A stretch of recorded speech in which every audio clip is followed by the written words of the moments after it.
I'm Kirk Hansen, Executive Director of the Markkula Center for Applied Ethics at Santa Clara University in California. Our guest today is Stefan Rothlin. Professor Rothlin is the Secretary General of the Center for International Business Ethics at the University of International Business and Economics in Beijing. We're going to be talking about the importance and the role of religious traditions in business operations in China. Stefan, Confucianism certainly has a major role historically in China. Is Confucianism important today in China, and should the business person know about it? I think so that Confucianism is extremely important, and first of all you have to know it's very difficult to be successful in China. Most business people, I think, end up in failure, and I think it's crucial to learn as much as you can about Confucianism, Taoism, Buddhism, in order to have a positive view on China. And without any doubt, Confucianism is the most important stream of tradition. A secular tradition, don't have to be religious. What should the typical business person know about Confucianism? I would say one aspect you can understand is trustworthiness.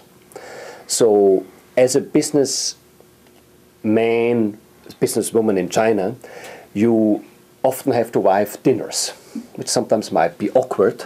And I think a crucial aspect is that the Asian partner wants to find out, are you a trustworthy person? Maybe you look nice now, but what happens when you're a little bit drunk? You know? So, and to feel really comfortable with you. And I think that's from the Confucian tradition. You don't sign any legal contracts are kind of useless if we do not have established really a basis of trust. And then people also would like So we might check your credit rating in the United States, but the concept of trustworthiness is much more critical in the Chinese context. I think so. And then what is also, I find quite appealing, that from the Confucian tradition, always be self-critical. Always think if we end up in disaster or before I get angry, just check maybe my Chinese is not articulate enough, or my knowledge on China is not yet ripe enough. So that's I found also very appealing. You have constantly be self-critical. What is my approach? Is that really the right strategic approach? Did I really communicate efficiently and so on? So instead of immediately assuming, as we might in the United States, that it's your fault if the deal didn't go through, be self-critical and find ways in which I may have contributed to it. What about Taoism? What's the core learning from Taoism that might apply to doing business? I think that might also be quite appealing to business people to care about one's personal health. See, Taoism is built up in these principles of yin and yang, and the female principle with the male principle to have a balanced also life. As business people have sometimes not balanced life, to reach an understanding how you can also enjoy yourself, taking good care of yourself. Is this an antidote to the stressful run around like crazy commercial environment of Asia? Absolutely. I think it makes much sense that you have a very highly demanding time schedule, but ask yourself, well, wouldn't it be not appropriate to kind of take a rest, relax, get a massage on a regular basis? But do the Chinese follow this principle of Taoism at all? Some very much would. So and why not? No, that's also as Western businessman or businesswoman, you might enjoy to have once in a while your foot massage. And it really, I think, makes a difference if you systematically in your lifestyle have this integrated. See? Let's talk quickly about Buddhism. Yeah. We're meeting here. Tomorrow's the birthday of the Buddha. Right. Does Buddhism have a core lesson for doing business in China? Buddhism is certainly important historically to China. Right. We might think also there is explosive growth in Christian dominations in China the last 20, 30 years.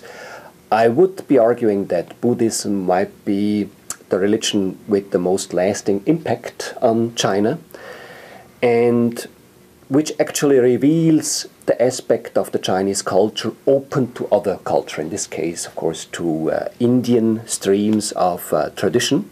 And I think what is quite appealing to business people is to become compassionate. See, we were surprised that after the earthquake in Sichuan, which was devastating, with killing more than 70,000 people, actually many people really reacted very generously, compassionately. So, did businesses do the same?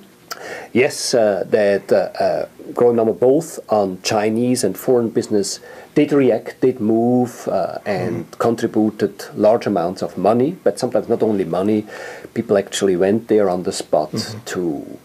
And that is very impressive for Chinese, who are very sensitive if you just pretend to be compassionate or whatever, preach about your religion, or if you are really serious. So this... Our popular understanding in the West is that China is a secular culture today. Is all that we've talked about telling us that these religious traditions are important to operating today in China? I would say the first lesson is in China, through Confucianism, you have approach to a purely secular approach to ethics, which is appealing since even in the States, in Europe, for some people, if you hint to religion, they become very suspicious. So I think that has a lot of wisdom. So first you talk about values like trustworthiness, honesty, integrity. That's, I think, a fantastic basis. But then, of course, we have a whole other environment now in China, not in Europe, where religion is kind of falling apart. You might even see that in China, people are extremely thirsty, spiritually thirsty, and what certainly most of Chinese are concerned is this question, after death, what happens? Is just the game over? And so kind of you reconnect to tradition of the ancestors, so at least, you know, relate people who died from your family. And so you can call China a place of accelerated learning. You are kind of much more pushed to be on the learning track, not just to pull out your old whatever PPT, or so you are really challenged to consistently grasp also these religious traditions. See? I hope we've encouraged some business people this afternoon to continue to explore those traditions and their in some ways growing impact in China. Thank you, Stefan. Most welcome.